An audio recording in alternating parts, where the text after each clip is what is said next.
Hello and welcome to Crosstalk, where all things are considered. I'm Peter Lavelle. Amazingly, the Obama administration still calls Yemen a template of success when it comes to its counterterrorism efforts. Closer to the truth is probably still another poorly thought out foreign policy adventure, and the double standards abound. What is deemed legitimate for Yemen is denied in the case of Ukraine.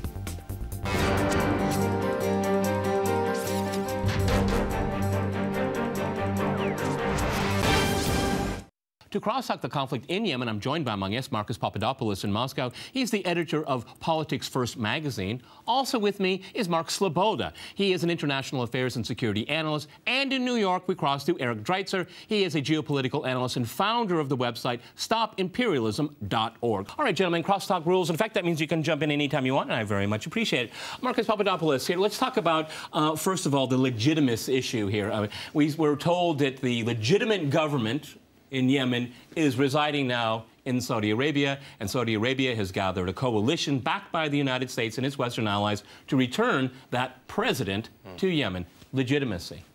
Well, there's complete double standards which are occurring at the moment in Yemen. The way that the American government and its allies in the region are behaving really serves as another example of the blatant hypocrisy and double standards of America. Because if, on the one hand, we take Yemen, we have a government which is engulfed at the moment by an opposition, an armed opposition, and the Americans and their Islamist ally in the region, Saudi Arabia, are backing the Yemeni government.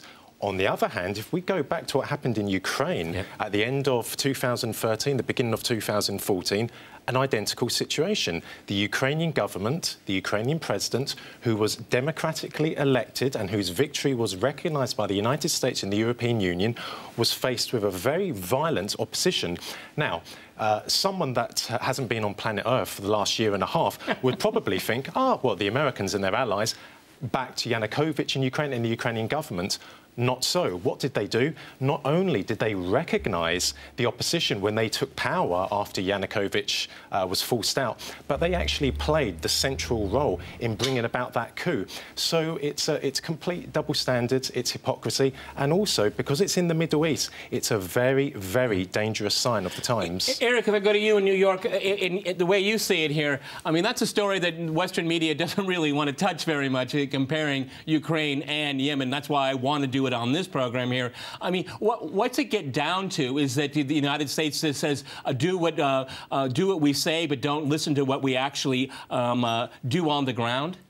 Well, indeed, but let's examine this question of legitimacy, because how is legitimacy conferred? Is legitimacy conferred purely by winning an election? Well, if you take the example of Ukraine, and you had Yanukovych, who won a hotly contested election in Ukraine, one that was very close, one that was recognized as a democratic process. And then on the other hand, in 2012, you have the Yemeni president Hadi, who has recently been deposed. But Hadi was elected after having run unopposed and having been essentially installed by the United States. And remember that the Western media documented quite clearly, the New York Times quite extensively, the role of now CIA Director Brennan, at the time a special representative of the U.S. government in Yemen, how they managed a so-called democratic transition that put Hadi in place without any challengers. He essentially gathered 99% of the vote and is then presented to the world as a legitimate leader of the country. And so I would question the very nature of this issue of legitimacy. Who confers it, and what are the criteria that actually establish legitimacy? Because again, the hypocrisy is obvious vis-a-vis Yemen versus Ukraine. And then, of course, when we examine the deeper issues at play in Yemen, the U.S. and the Saudis and all of the rest of them, their strategic interests involved there, it becomes, I think, quite inescapable, the conclusion that legitimacy is really dependent upon interests, the interests of the main parties, not by any democratic process. You know, Mark, I didn't really see any comment in Western mainstream media that this bombing of Yemen by Saudi Arabia and its allies is an act of war, and it is illegal under international law. It is not mentioned whatsoever.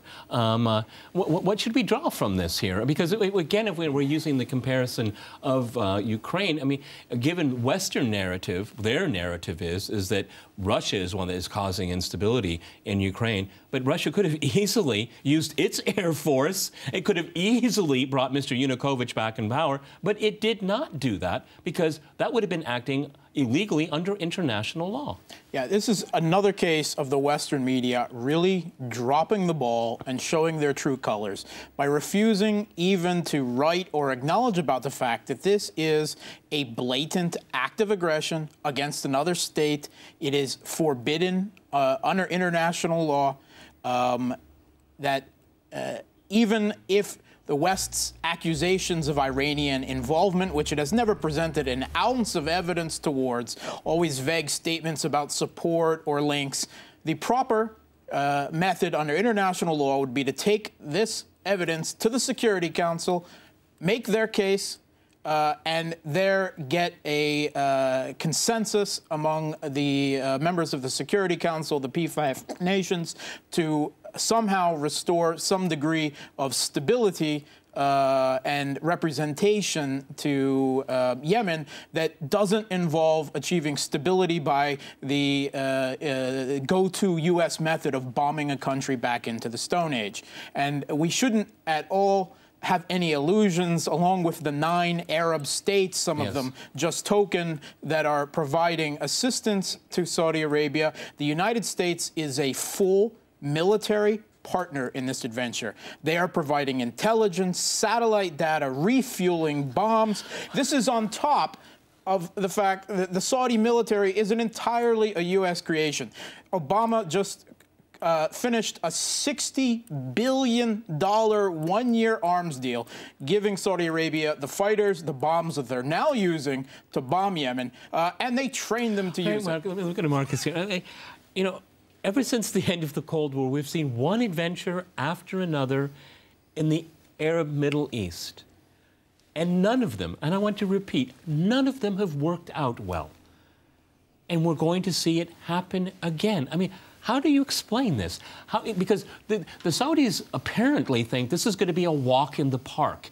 Now, anyone that thinks this is going to be a walk in the park and it's going to pay for itself, you know who I'm paraphrasing here, it's got to be out of their mind. But we keep seeing it happen over and over again. Marcus? Well, I think we need to make a differentiate things here, because on the one hand, the wars in the Middle East and North Africa, they've been disastrous for the ordinary people living there.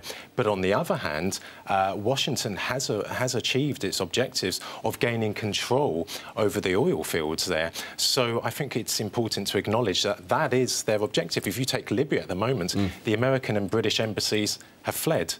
But of course, the oil and gas fields are still controlled by British, French and Italian companies. So they have won on that level. But I think also as well, I agree exactly with what Mark said. And I'd also add that isn't it a bit of an oxymoron at the moment with Saudi Arabia taking action in Yemen? Because the American government is projecting this image that Saudi Arabia is there to fight for the democratic government of Yemen. Saudi Arabia is the epitome Marcus, you just stole the words out of my mouth. I went to go to Eric about that. Is that we don't hear a whole lot about saving the democratic process in Yemen. I mean, it must be a little tough for the people in the State Department, because that's always the hymn sheet that they pull out. It's kind of hard to play it. They're trying a little bit here because of legitimate government here. But when I think of Saudi Arabia, and I think most people that watch this program don't think of democracy very much.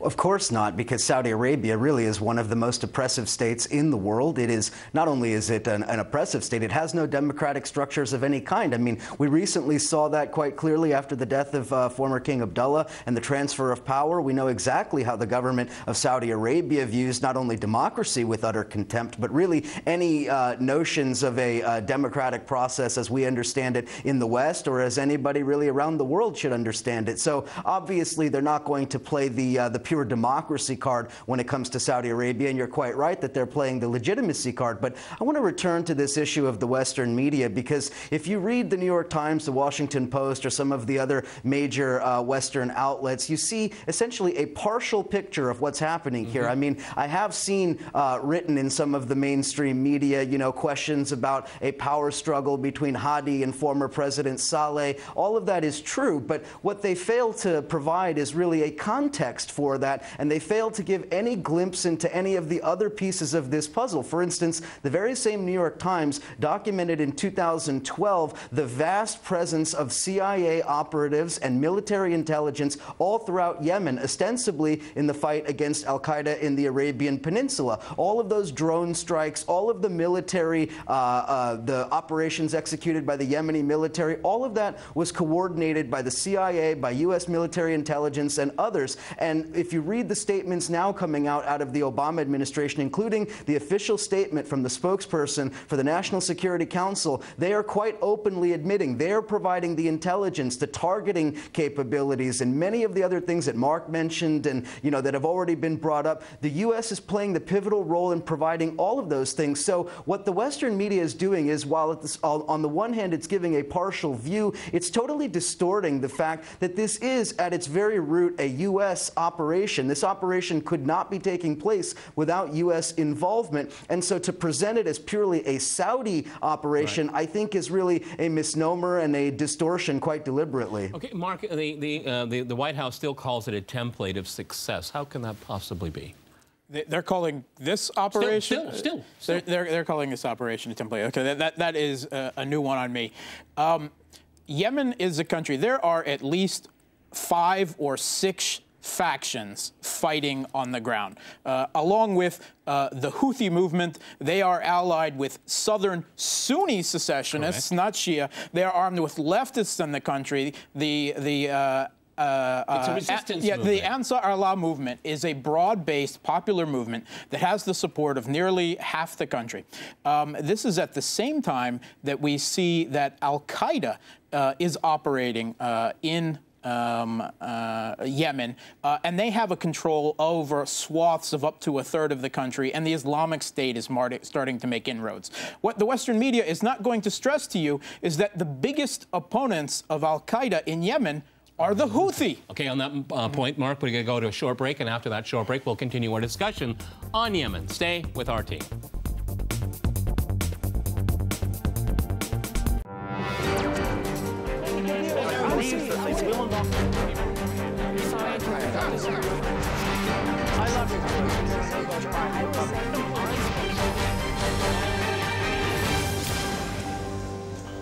Welcome back to Crosstalk, where all things are considered. I'm Peter Lavelle. To remind you, we're discussing the conflict in Yemen and Western media coverage of it.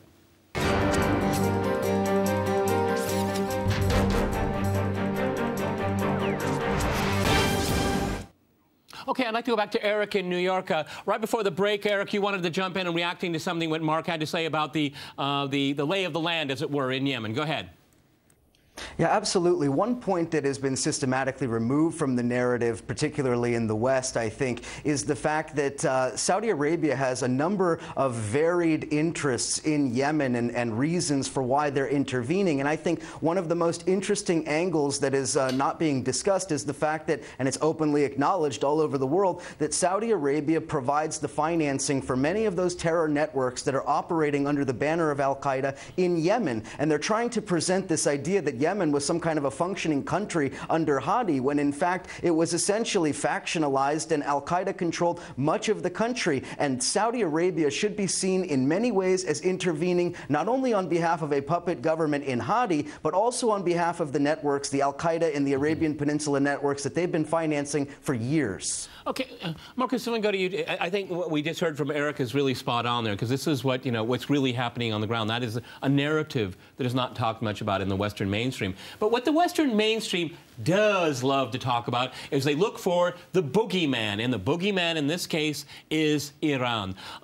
The connection between the resistance movement in Yemen and Iran is tenuous at best. If there's evidence, we're not being shown it. But Iran is going to get the blame. It reminds me of Russia and Ukraine again. Go ahead. Of course. The West, in order to convince its domestic audiences that it's right in a certain region of the world, it has to demonize a country. It has to demonize a government, demonize a leader. In the old Yugoslavia, who was demonized in the 1990s? The Serbs. If we go to Ukraine, who is being demonized? Russia and President Putin.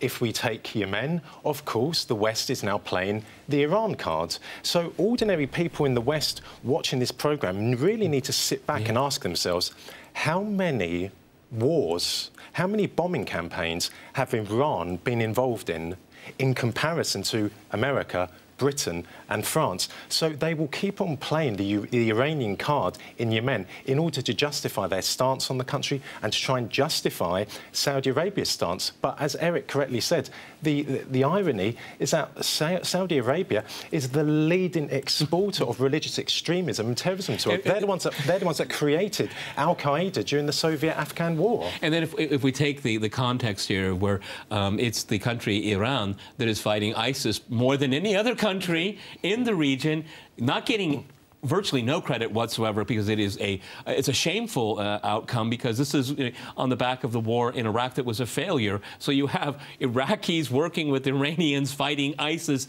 that came about because of failed Western policy in the region.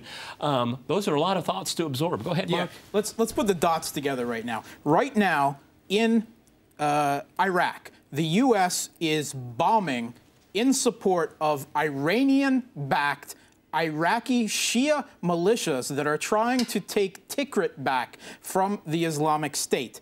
While in Syria, the United States, while still ostensibly targeting this ISIS, is still insisting that the Alawite Shia secular government of Bashar al-Assad must go. Meanwhile, in Yemen, the U.S. is now bombing ostensibly Iranian-backed Shia militias against that are conducting a campaign of their own against ISIS. Now, these dots don't hatch together, and at the same time, Obama is very deep in P5+1 party negotiations to finally settle a nuclear peace deal with Iran. In the midst of all of this.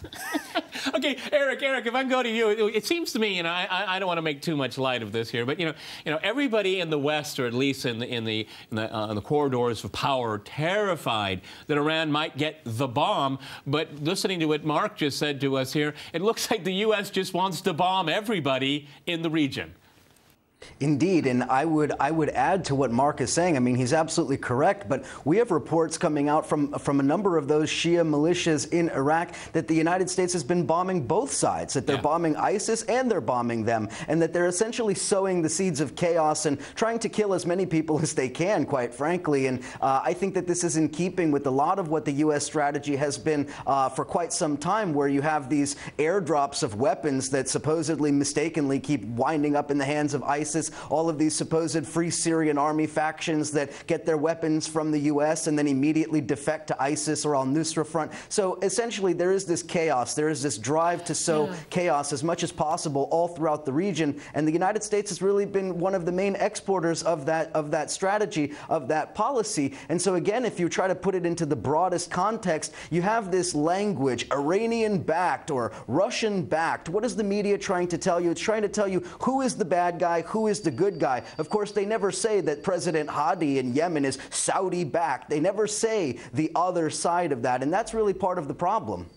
Marcus, you said something earlier, and it's something I've kind of grappled with on this program, because when we look at, is there a strategy, or is there just intentional chaos? Now, you've mentioned the intentional chaos theory, which I'm more and more coming around to, because if you look at it for the region, no matter what happens, whatever goes wrong, and it always goes wrong, you blame Iran.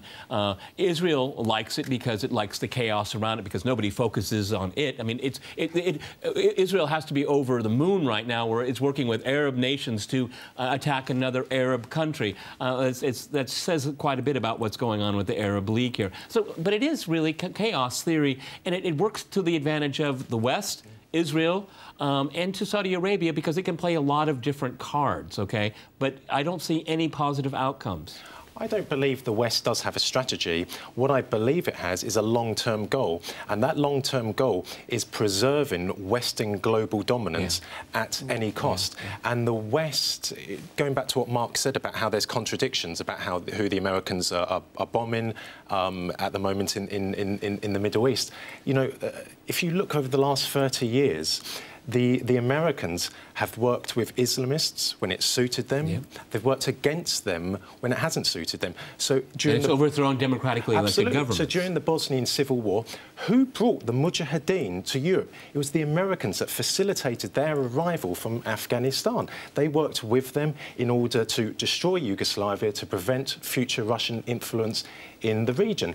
If we look in Mali, of course, the French are fighting against Islamist militants there because it doesn't suit them. In Syria, it makes absolute sense to team up with Islamists because they want to overthrow the Syrian government. If you overthrow the Syrian government, Russia loses all influence in the region, Iran will be severely weakened, and of course, Israel will lose one of its main adversaries. But that's a great theory, and you know, and I see it playing out on the ground. But Mark, if I can go to you, in all of the cases that we heard from Marcos, this is empowering radicals, extremists, and I don't see one case of being able to turn them off. Once you let them loose, it's like, I hate to use it, but you know, it's like toothpaste. Once you push it out of the tube, you never get it back in. The genie or the devil is out of the bottle.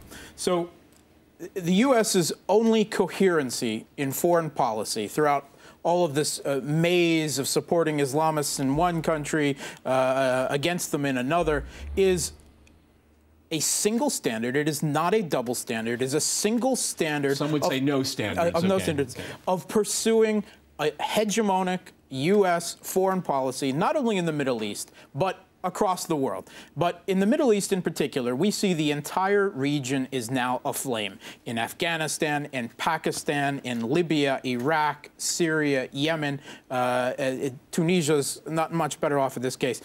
The common connector through almost all of these situations is U.S. interference, which invariably has either been military or military political interference in these countries. And the result of every one of this interference is the release of sectarian tensions and internal strife within that country, the rise of extremists on both sides quite often to power. But how does the U.S. seek to manage it? By doubling down and seeking to bomb stability back into them once again. Is that a strategy, doubling down, and just keep kicking the can down the road? Because that's essentially what we're hearing from our guests here in Moscow. Of course, it's not a strategy. What they're doing, though, the strategy really is to invert reality. It is to go on television and to present Iran as a supporter of extremism, as a supporter of terrorism, when in fact it is the United States and Saudis and its allies who have been sponsoring extremist groups that really see Iran as their ultimate enemy. And you see that in Iraq. You see that in the language that comes out of ISIS groups, in the language that comes out of Nusra Front, in the language that comes out of many of these extremist elements. Remember that the neocons, such as John McCain and others, they have held up so-called Iranian exiles, the Mujahideen Khalq, and a number of other terror organizations listed by the State Department as terror organizations. They have sponsored them, brought them to Washington to give presentations and so forth. There is a connection in all of this. It is to present Iran as the boogeyman in the Middle East. You see the language. They talk about Iran as an imperial power. I mean, think about the insanity of the United States. The United States and Saudis and all of the rest of these countries referring to the Iranians who have never waged an aggressive war, who were victimized by the puppet Saddam Hussein in the 1980s. Let me jump in here, Marcus, and give you the last word here. Is this, to what degree is this to torpedo the Iranian nuclear talks? Is that a dot to be connected there, or the U.S. still would like to have a deal and they're going to continue with this this new operation? Well, I think it's fair to say it's hardly conducive to bringing about a positive result to the talks. But I think undoubtedly it's just going to be played along and along. And will there be a resolution? I don't think so. I think Iran will keep on doing what it believes it's in its interest. The Americans will keep on demonizing Iran. And I think most importantly for the world is that Russia is back on the international scene, because if Russia was weak today, as it was in the 1990s, Syria would have been attacked by now, Iran would have been attacked by now. So it's very worrying what's happening in the world, but I do believe there's reason to be optimistic. Okay, well, for a change, we ended this program on an optimistic note. I want to thank my guests here in Moscow and in New York, and thanks to our viewers for watching us here at RT. See you next time, and remember, crosstalk rules.